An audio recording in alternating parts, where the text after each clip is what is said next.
Bonjour Bertrand. Bonjour. Bienvenue. La semaine dernière, vous avez organisé un point chez Amadeus dans vos locaux. On a beaucoup parlé d'IA générative. On peut même dire que c'était l'élément phare de ce point 2023. Est-ce que pour vous, l'IA générative marque une technologie de rupture? Est-ce qu'on est sur une vraie tendance et pas uniquement passagère? Et quels sont les investissements faits sur cette technologie du côté d'Amadeus? Alors, plusieurs questions en une. Premier point on peut répondre en deux temps. Voilà. Premier point, en effet, est-ce que c'est un tournant? Je dirais c'est plus une évolution pour nous. Parce que l'IA, on a commencé il y a très longtemps, ne serait-ce que, alors sans rentrer dans les détails, mais sur nos algorithmes de recherche aériens. Et puis toutes les solutions qu'on offre même aux compagnies aériennes ou à divers acteurs du monde du voyage. Donc c'est pas nouveau pour nous. En revanche, c'est une évolution aujourd'hui. C'est vrai que l'IA, on l'intègre aujourd'hui pour le voyage d'affaires, entre autres, à nos solutions Cytric. Ça va véritablement changer l'approche du voyage d'affaires. Nous, c'est notre sentiment. Donc pour répondre à ta deuxième partie de question qui était est-ce que c'est là pour durer ou est-ce que c'est passager? On pense réellement que c'est là pour durer.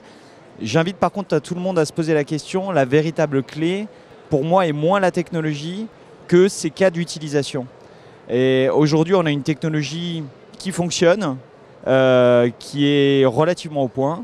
La véritable question qu'il faut se poser, et j'invite tous les acteurs à se la poser, c'est pour quel cas d'utilisation l'intégration de l'IA va réellement apporter aujourd'hui, que ce soit dans le loisir ou dans le voyage d'affaires, une véritable nouveauté et un véritable avantage, un véritable atout pour les voyageurs. Vous êtes notamment associé avec Microsoft Accenture. Est-ce que ces deux partenariats ont permis une accélération du développement de cette technologie dans vos produits? Est-ce que ça a été un point clé? Alors tout à fait. On a un partenariat avec Microsoft depuis 2021. Initialement, on va dire la première étape de ce partenariat, c'était autour de notre volonté de bouger sur le cloud.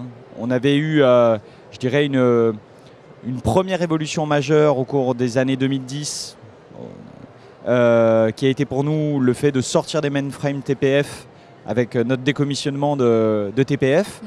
Le deuxième move à la suite, c'était naturellement pour nous de passer sur le cloud. Donc dès 2021, on a signé ce partenariat avec Microsoft, un acteur très fort du marché, qui nous permettait à la fois d'accélérer notre move sur le cloud et puis qui a permis un certain nombre de choses. Donc on parlait tout à l'heure d'intelligence artificielle. Aujourd'hui, on travaille avec eux, avec OpenAI, sur en effet des modèles et des cas d'utilisation. Je reviens sur l'importance des cas d'utilisation de l'intelligence artificielle et l'intégration dans nos outils.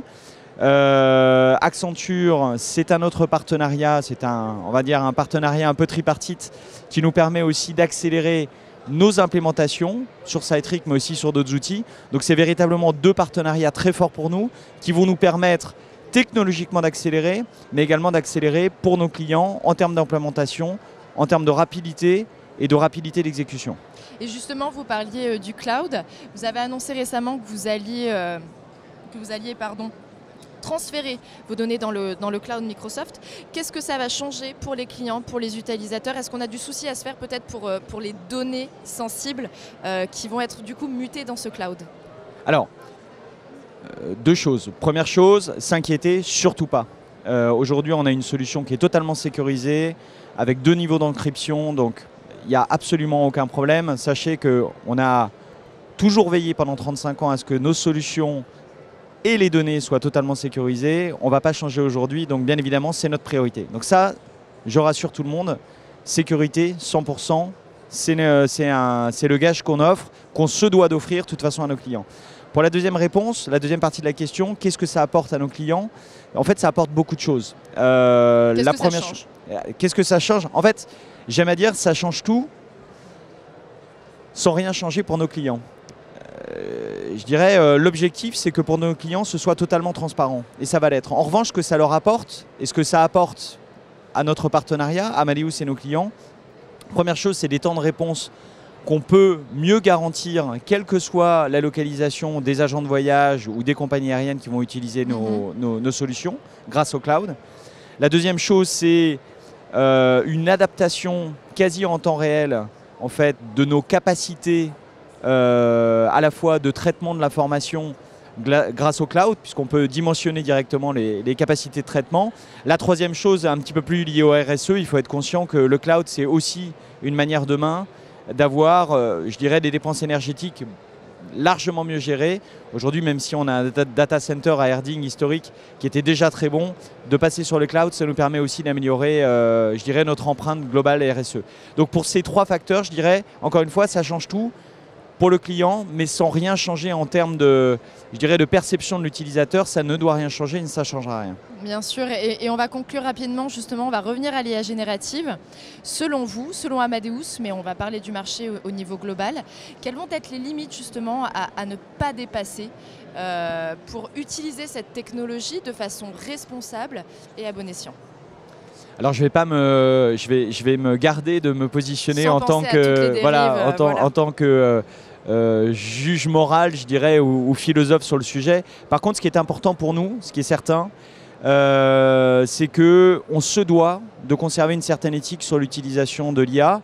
Comme on en a parlé ensemble la semaine dernière, en effet, nous on a carrément mis en place une structure en fait, avec un certain nombre, exactement, avec une gouvernance très forte qui nous permet d'évaluer à la fois d'un point de vue technologique, d'un point de vue fonctionnel, mais aussi d'un point de vue éthique, l'utilisation de toutes les idées qui tournent autour de l'IA et qui arrivent chez nous. On en parlait la semaine dernière, on a quand même un funnel d'idées tous les 15 jours qui est revu, et avec un nombre d'idées qui tournent autour de l'IA relativement conséquent.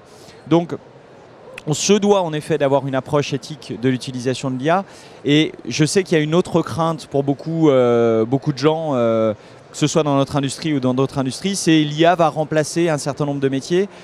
Nous, on part plutôt du principe que l'IA, et c'est ce qu'on a fait pendant 35 ans et c'est ce qu'on doit faire, l'IA est là pour apporter en fait tous les éléments pour que la bonne décision soit toujours prise par un humain. Donc ça, pour moi, c'est ce qu'on a toujours fait chez Amadeus et c'est ce qu'on va continuer à faire avec l'IA dans les semaines et les mois et les années à venir. Merci beaucoup Bertrand. Merci à toi, Margot.